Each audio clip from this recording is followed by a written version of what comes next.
Saya makan tak kenyang pun doktor, tapi gula saya naik. Kenapa doktor? Kadang-kadang saya makan separuh pinggan je.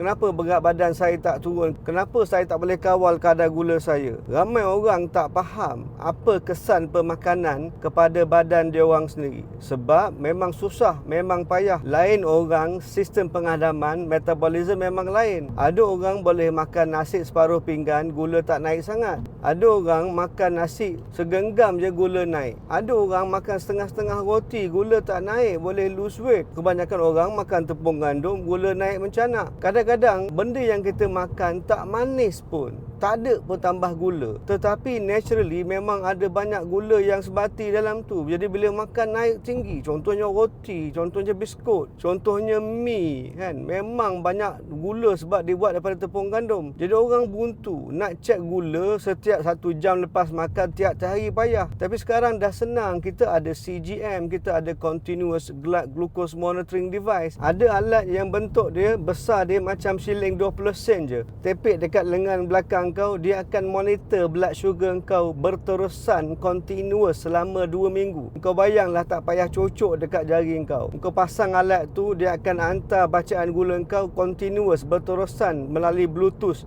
dekat telefon kau.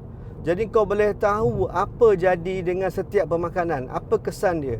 Engkau makan roti breakfast, engkau tengok berapa banyak gula naik. Engkau makan nasi, berapa banyak gula naik. Engkau akan perasan bila engkau makan breakfast, telur 2 biji rebus dengan black coffee je, tengok gula tak naik langsung. Jadi engkau boleh faham metabolisme badan kau sendiri. Engkau boleh faham sistem penghadaman kau sendiri. Apa kesan setiap jenis makanan kepada kadar gula kau. Memang illuminating, memang sangat berkesan, memberikan informasi yang takkan dapat secara lain. Information yang kau akan dapat daripada CGM ni, you will not get from any other devices from anyone else. Kalau kau masuk hospital 2 minggu berterusan pun takkan dapat data selengkap macam tu. Alat dia nama dia CGM, Continuous Blood Glucose Monitor.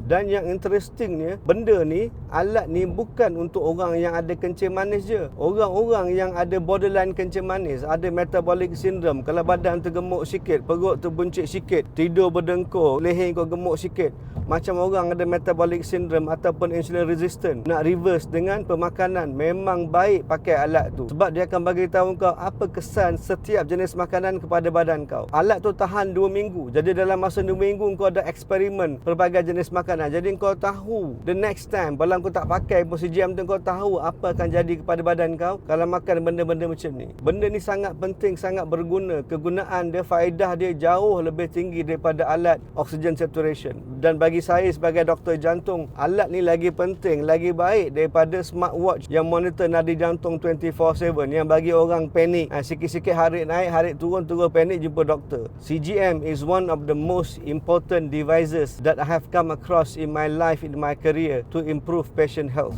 So pay attention.